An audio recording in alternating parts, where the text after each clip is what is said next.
Let's continue the story of India becoming a nuclear power, how the foundation was built. In 1948, on the very first anniversary of India's independence, a three-person commission was quietly formed. No public debate, no parliamentary scrutiny, no press conference, just a classified directive, signed by Jawaharlal Nehru himself, that would reshape the destiny of a nation still learning to walk as a free state. That commission was the Indian Atomic Energy Commission, and the man who designed it, ran it, and built it from almost nothing was a Cambridge-educated physicist who had once been rejected from a British teaching post because of the color of his skin. His name was Homi Jehangir Bhabha, and this is the story of how one man, armed with scientific genius, aristocratic charm, and extraordinary political instincts, quietly built India's nuclear state. To understand what Bhabha built, you must first understand the world he came from. In the early 1930s, physics was experiencing something close to a revolution. At Cambridge's Cavendish Laboratory, scientists were cracking open the atom itself. Chadwick discovered the neutron, Walton and Cockcroft transmuted light elements. The universe of the very small was yielding its deepest secrets. Into this world walked a young Indian from Bombay, wealthy, cultured, educated in the finest institutions of the British Empire. Homi Bhabha had come to Cambridge originally to study engineering at his father's insistence. But his real love was theoretical physics. And once he passed his engineering degree in 1930, he pivoted to the science that would consume his life. But Bhabha was not simply a scientist. He was, in every sense, a figure without a clear category. He was described by his European colleagues as handsome, charming, brilliant, and deeply confusing. They could not quite understand what he was. A colonial subject, a world-class physicist, a cultural equal. In the rigid frameworks of 1930s European science, there was no agreed-upon answer. And that ambiguity, that refusal to be categorized, would become one of Bhabha's most powerful political weapons. Here is a critical truth that most histories of Bhabha skip over: he was never fully accepted in Europe, no matter how brilliant he was. When, in the late 1930s, Bhabha applied for a reader position at Liverpool, where his Cambridge colleague James Chadwick was building a new physics department, he was turned down. Chadwick's explanation was revealing. He said, privately, that the students of Liverpool would not understand why they were being taught physics by someone from India. The logic was both obvious and devastating. If Bhabha was good enough to teach British students physics, then Indians must be good enough to run their own country. In a colonial framework, that conclusion was unacceptable. So Bhabha was rejected, not for his science, but for what his science represented. Then, in the summer of 1939, Bhabha left England for what was supposed to be a short visit to India. The Second World War broke out. He was stranded, but what looks like misfortune in hindsight was actually a turning point. Back in India, Bhabha began to see possibilities that Europe had closed off. He wrote a famous letter to the chairman of the Tata Trust, making a direct pitch. Given proper financial support, he wrote, it was the duty of a scientist to stay and build institutions in his own country. The Tata family agreed. By 1944, Bhabha had secured funding for a new research institute in Bombay. It would eventually become the Tata Institute of Fundamental Research, TIFR, one of India's most distinguished scientific institutions to this day. Bhabha was not simply doing science. He was building infrastructure for a nation that did not yet exist. The formal story of India's atomic program begins in 1948, but its intellectual architecture was assembled years earlier, in the minds of two exceptional men who had arrived at the same conviction by very different routes. Jawaharlal Nehru was India's first Prime Minister. He was a man who deeply believed in science as the engine of national transformation.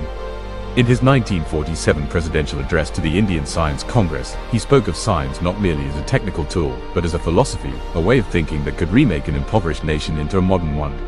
He was, in short, a true believer. But Nehru also believed in power. He had watched Britain and America use atomic weapons to end the Second World War. He understood, viscerally, that in the New World Order, a nation's credibility rested on its capacity for force. Bhabha understood this too. From his base at the Tata Institute, he began, from 1946 onward, to position himself as the indispensable man, the only person who could navigate the technical, diplomatic, and political complexities of atomic energy for India. He wrote detailed memoranda to Nehru. He traveled abroad to assess the state of atomic research in Britain, France, and Canada. He brought back intelligence, contacts, and, crucially, uranium oxide from Canada. When Nehru introduced the Atomic Energy Bill in the Constituent Assembly in 1948, the debate revealed just how much the military dimension was already embedded in the project. One delegate, S.V. Krishnamurthy Rao, pressed Nehru directly, why, if the program was purely peaceful, was such extreme secrecy required? Nehru's answer was essentially an admission. He said, bluntly, that he did not know how to distinguish between the peaceful and defense uses of atomic energy. The program had a military component from the very beginning. Nehru just preferred not to say so in those terms. There is a dimension of India's atomic story that receives almost no attention in popular history. And it is arguably the most decisive factor in why the Atomic Energy Commission was created when it was, and with the extreme secrecy it demanded.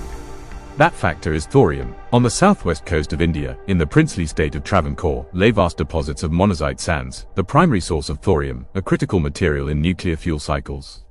From the early part of the 20th century, these sands had been mined by private companies, primarily British, for industrial uses.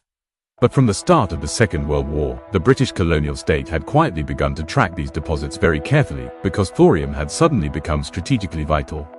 By 1945, with the atomic bombings of Hiroshima and Nagasaki confirming the nuclear age had arrived, the Dewan of Travancore, C.P. Ramaswamy Iyer, recognized that his state's monazite deposits were suddenly the most valuable commodity in the subcontinent.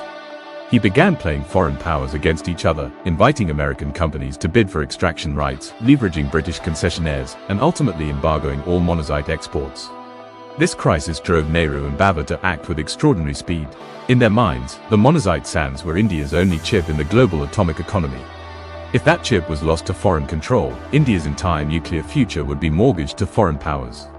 The Atomic Energy Act was, in part, a mechanism to seize those resources, to bring monazite under state control and prevent any private or foreign entity from acquiring access to India's fissile future. It is no coincidence that the legislation moved through the Constituent Assembly at a pace that left even Nehru slightly startled. Bhabha had built the argument. Nehru had provided the political will. The resources of a continent were now in the hands of a single commission. Here is where the story becomes something far more interesting than a simple origin story of a scientific institution. Bhabha's genius was not merely scientific, it was political in the deepest sense. And the most revealing key to understanding what he built comes from a question he never needed to answer in public. Why did the Atomic Energy Commission need a complete monopoly on all atomic research in India? The answer, drawn from the work of philosopher Bruno Latour on how scientists build institutional power, is this: Bhabha had no interest in competing with other Indian laboratories on scientific merit. A competition would expose the social and political foundations of scientific authority. It would reveal that atomic energy was a choice, not an inevitability, a strategy, not a natural law. That was a conversation Bhabha could not afford to have. So instead, he built a legal and institutional architecture that made competition impossible. The Atomic Energy Act gave the Commission, and by extension, Bhabha, a legal monopoly. No other Indian institution could conduct atomic research without the Commission's approval. No information could be shared without the Commission's authorization. No foreign agreements could be negotiated except through Bhabha himself. This was not merely secrecy for national security reasons, though that was the public rationale.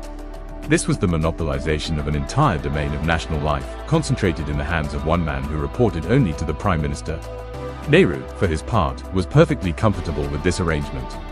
He believed that the dangers of atomic energy, both physical and political, required someone of unimpeachable scientific and patriotic authority to manage it. In his mind, only a super patriot with superior technical knowledge could be trusted. That description fit exactly one person, Homi Bhabha. The two men had arrived at a perfect convergence of interests. Bhabha got the institutional power he needed to build India's nuclear capability without interference. Nehru got a plausible deniability about the military dimension of the program, and a scientific advisor who could navigate the global atomic community on India's behalf. On August 15, 1948, the first anniversary of Indian independence, the Atomic Energy Commission was formally constituted. Bhabha was its chairman. The three-person commission reported only to the Prime Minister. It had its own secretariat, its own budget, and its own legal insulation from parliamentary oversight. India's Atomic Energy Commission was not born from a simple desire for electricity or industrial progress. It was born from the collision of colonial rejection, post-colonial ambition, resource geopolitics, and the extraordinary political intelligence of one man who understood, before almost anyone else, that in the modern world, science and state power are not two separate things. They are the same thing, wearing different clothes. Homi Bhabha did not merely found a scientific institution. He built a new category of Indian sovereignty, one where the nation's right to exist as a great power was expressed not through armies or empires, but through the ability to split the atom. Nehru said it most clearly in a note to his cabinet: the future belongs to those who produce atomic energy. Defense, he wrote, is intimately connected to this. Today, India is one of 9 nuclear-armed states on Earth. It has a civilian nuclear program of considerable sophistication, a space agency, and a defense research establishment that draws on the intellectual infrastructure Bhabha built in those quiet, secretive years between 1944 and 1948. None of it was inevitable. All of it was the product of deliberate, strategic, sometimes ruthless institution building by a man who had been told, in the polished corridors of Cambridge, that he did not quite belong. He responded by building something that the world could not ignore. Because in the end, the most enduring weapon of the post-colonial age was not military strength alone. It was the power to define what counted as science, and to make sure that definitions served the nation that had, for too long, been defined by others.